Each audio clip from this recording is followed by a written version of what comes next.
আমি আমার মেয়েকে আদর করতেছি, আমি আমার বউকে নিয়ে ঘুরতে যাইতেছি, একটু বোরকাটা বড়।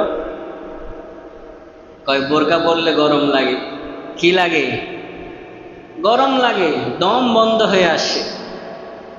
কি বলবো, আজকাল আমাদের মা বোনরাও ওরা যে স্বাধীনভাবে থাকবে, স্বাধীনভাবে বলতে ইসলামী শরিয়া মোতাবেক শান্তি মতো থাকবে, এটা তারা চায় না। কি? এটা তারা চায় না। একবার বাস্তব কথা, আপনাদের এলাকারই ঘটনা। ওই নাম বলবো না, ওই এলাকা থেকে আমি নৌকায় চড়ে এখানে আসবো। ওই নৌকার সইয়ের মধ্যে অনেকগুলো 3-4 জন নারী, সাইডে 3-4 জন পুরুষ, তা আমাকে ভিতরে আসার জন্য বলতেছে, হুজুর বসেন, ভিতরে আসেন। আমি বললাম যে না, মনে মনে একটা ইতস্তবোধ লাগে, যেখানে মহিলা মানুষ বসা আছে, একজন হুজুর মানুষ বসবো, তাদেরও খারাপ লাগবে, তারাও ইতস্তবোধ করবে, আমার নিজেরও খারাপ লাগবে। তো আমি ওই বাহিরে ছাতি ফুটাইয়া বসে আছি রোদের মধ্যে। একজন মহিলা ডাক দিয়া কইতেছে, ভাই এবার ভোট দিব জামাত ইসলাম। কি ইসলামে? কথা কয় না। কি ইসলামে? আপনারা মনে হয় জামাত ইসলাম নাম শোনেন নাই? বোঝা যায় না, ওয়াজ বোঝা যায় না, কথা কয় না কেন? একজন মহিলা কি বলতেছে, ভাই জামাত ইসলামে ভোট দিব। আর একজন ডাক দিয়া বলে, জামাত ইসলামের ভোট দেওয়ার প্রতি এত আগ্রহ কেন? মহিলা একেবারে নাসর বান্দে ডাক দিয়া বলে, জামাত ইসলামের 1 প্যাকেট খিচুড়ি খাইছি। কি খাইছি? জামাত ইসলামের 1 প্যাকেট খিচুড়ি খাইছি, নিয়ত করছি হারেই ভোট দিব, দুনিয়া উল্টা গেলেও এবার আর কোনো জায়গায় ভোট দিব না। আর একজন মহিলা ডাক দিয়া বলে, জামাত ইসলামের ভোট দেওয়ার এত শখ, ভোট দিয়াই দেখো, কোনো কমে যদি জামাত ইসলাম আসতে পারে, তাহলে আমি তুমি আজকে স্বাধীনভাবে চাষ করো বাজারে ঘুরতে যাইতেছি, এই স্বাধীনতা আর পাবো না। কি পাবো না? কি কে বলে? একজন মহিলা, একজন মহিলাই কথা বলতেছে। আমি বললাম যে এই মহিলা তো দেখতেছে আচ্ছা জাতের, টাকায় একটু দিলাম, দেখি যে একেবারে মুখটা খোলা। মহিলা ওপেনে বলতেছে, ভাই আজকে জামাত ইসলাম ক্ষমতা নাই, ইসলামী রাষ্ট্র নাই, এই জন্য আমার মন চাইতেছে আমি বোরকা পরতেছি, মন চাইতেছে আমি বোরকা খুইলা আমি এদিক সেদিক যাইতেছি, মন চাইতেছে আমি আমার মুখোশটা পরতেছি, আবার মন চাইতেছে না মুখোশটা আমি পরতেছি না।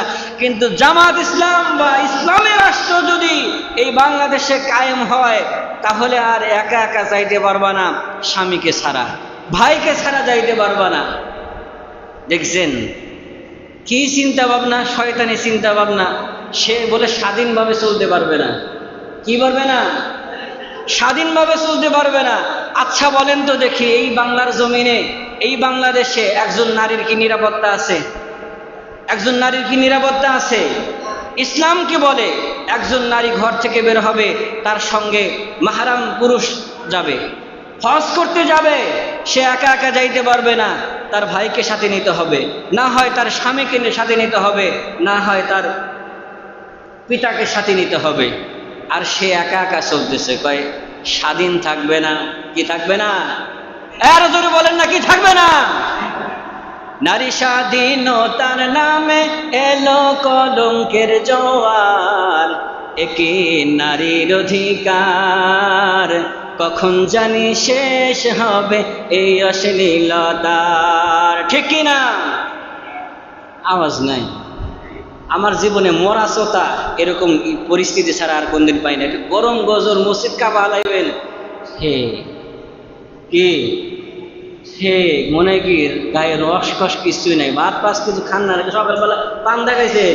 আমার হুজুরি তো যে পরিমাণ আজান ফাটা হালা দেয়, মসজিদ কাপা হালা দেয়, ইউনিটের দেখেন না মাইক ঘুরা হালাইছে, মাইক ছিল ওই দিকে, মাইক ঘুরাইছে এই দিকে। ঠিক করবেন, এইটাই গায়ে শক্তি নাই। বিলের মাছ তর তাজা মাছ, একবারে তো কোনো কি নির্ভেজাল খাঁটি মাছ। আমি কইলাম না, আমি এই বয়সে যেই পরিমাণ মাছ খাইছি, তার চাইতে যেই পরিমাণ স্বাদ পাইছি, এই বিলের মাছের অন্যতম একটা টেস্ট। এই যে গত কিছুদিন পূর্বে যে বাড়িতে গেছিলাম, মাছ দিছিল এক আল্লাহর বান্দা, খুব মেহরবানি কইরা হাদিয়া দিছিল, নিয়ে গেছি। আমার আম্মা খায়া কয় যে গেদা বলে কি বিলের মাছ যে এই পরিমাণ টেস্ট, এটা অন্য মাছের মধ্যে কি পাওয়া যায় না। কথা বলেন ঠিক কি না? ওয়ার্ড কমিশনার থেকে ইউনিয়ন পরিষদে ক্রমান্বয়ে দেখো একেবারে সংসদে, ঠিক না? একেবারে ওয়ার্ড কমিশনার থেকে একেবারে সংসদ পর্যন্তকারী কি নারী, আর কি নারী। ওয়ার্ড কমিশনার থেকে ইউনিয়ন পরিষদে ক্রমান্বয়ে দেখো রে ভাই একেবারে সংসদে নারী থাকবে সুখের ঘরে, নারী থাকবে সুখের ঘরে, এত কষ্টের কি দরকার, একই নারীর অধিকার, কখন জানি শেষ হবে এই অশ্লীলতা, ঠিক না?